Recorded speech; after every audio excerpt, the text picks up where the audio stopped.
নমস্কার বন্ধুরা, নিউ ইয়ারের অনেক শুভেচ্ছা জানিয়ে নতুন একটা ভিডিও তোমাদেরকে শেয়ার করছি। চিকেন কারি তোমরা অনেকেই অনেকভাবে করে থাকো, এইভাবে অবশ্যই একবার ট্রাই করার অনুরোধ রইল। আশা করি তোমাদের ভীষণ ভালো লাগবে। চিকেনটাকে বেশ ভালোভাবে ধুয়ে নিয়েছি, দিয়ে দিলাম আদা রসুনের পেস্ট 1 চামচ করে, দিয়েছি কিছুটা লেবুর রস এবং পরিমাণ মতো লবণ যাবে এবং হলুদ। লেবুর রসটা দিলে মাংসটা বেশ সফট হয়। আর দিয়ে দেবো কিছুটা কাশ্মীরি রেড চিলি পাউডার। সব কিছুকে বেশ ভালোভাবে আমি মাখিয়ে নেব।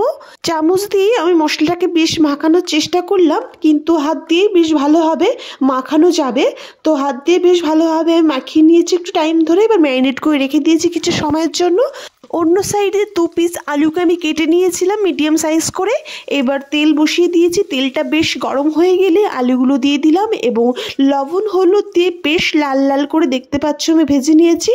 আলুটাকে তুলে নেওয়ার পর সেই কড়াইতে দিয়ে দিলাম আরও কিছুটা সর্ষের তেল এবং দিলাম একটা শুকনো লঙ্কা, 2টো তেজপাতা এবং অল্প কটা জিরে। সব মশলাটাকে একটু ভেজে নিয়ে বড় সাইজের একটা পেঁয়াজকে আমি কুচি করে নিয়েছি। তো পেঁয়াজটাকে লাল লাল করে ভেজে নেওয়ার পর দিয়ে দিলাম এখানে আদা রসুনের পেস্ট 1 চামচ করে। আদা রসুনের পেস্টটাকে একটু হালকা ভেজে নেব যাতে কাঁচা গন্ধটা চলে যায়।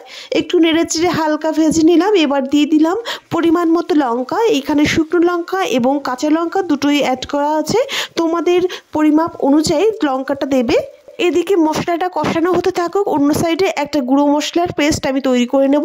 দিয়ে দিচ্ছি 1 চামচ জিরে গুঁড়ি, 1/2 চামচ ধনে গুঁড়ি আর 1/2 চামচ হলুদ গুঁড়ি। একটু জল দিয়ে বেশ ভালো করে গুলে নিয়েছি। অন্য সাইডে দেখো মশলাও বেশ কষিয়ে আসছে। এখন আমি গুঁড়ো মশলাটা অ্যাড করে দিলাম, ভালো করে নেড়ে নিলাম। একটু নেড়ে চেড়ে আর একটু জল অ্যাড করে মশলাটাকে বেশ ভালোভাবে আমি কষিয়ে নেব। তো একটু জল অ্যাড করে দিলাম। এবার ভালো করে একটু টাইম ধরে আমি কষিয়ে নেব যত সময় না তেল বেরিয়ে আসছে মশলা থেকে। দেখো 2 থেকে 3 মিনিট পর বেশ কষানো হয়ে আসছে। হালকা পরিমাণে চিনি অ্যাড করে দিলাম, যেহেতু এখানে লেবু দিয়েছি মাংসতে। চিনি দিলে কালারটাও বেশ ভালো আসবে আর স্বাদটাও ব্যালেন্স হবে। তো ভালো করে কষিয়ে নেওয়ার পর ম্যারিনেট করা মাংসটা দিয়ে বেশ ভালোভাবে মিশিয়ে নিলাম। এবার একটা ঢাকনি দিয়ে ঢেকে দেবো 2 থেকে 3 মিনিটের জন্য। ঢাকনি তুলে নিয়েছি, দেখতে পাচ্ছ বেশ ভালোই জল বেরিয়েছে। এই টাইমে ফ্লেমটাকে হাইতে রেখে মাংসটাকে বেশ ভালো করে কষিয়ে নিতে হবে। তো নেড়ে চেড়ে একটা টমেটো কুচি অ্যাড করে দিলাম। ফ্লেমটাকে হাইতেই রাখবো আর মাংসটাকে বেশ ভালোভাবে কষিয়ে নেব। তো 2 থেকে 3 মিনিট পর তোমাদেরকে দেখাচ্ছি। মাংসটা দেখো বেশ ভালোই কষিয়ে আসছে এবং প্রায় কষানো হয়েই গেছে। দেখতে পাচ্ছ টমেটোগুলোও কিন্তু একদম গলে গেছে।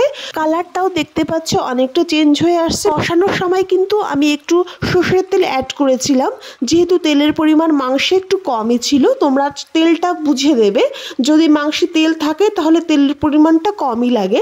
তো শেষে দেখো কষানোর হয়ে যাওয়ার সময় আমি আলু অ্যাড করেছি। এবার আমরা জল দিয়ে দেবো, যেহেতু আলুটা গলতেও টাইম লাগবে।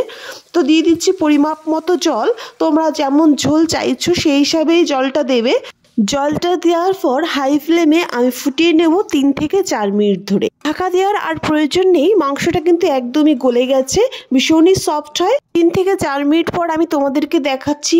দেখো ঝোলটা অনেকটাই কমে গেছে। শেষে আমি গরম মশলা আর ধনেপাতা ছড়িয়ে দিয়েছি। ক্যামেরাটা অন ছিল না বলে তোমাদেরকে দেখাতে পারিনি।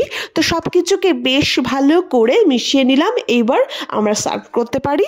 তো বন্ধুরা অবশ্যই বাড়িতে এইভাবে ট্রাই করো আর আমাকে কমেন্ট করে জানিও যে কেমন হয়েছে।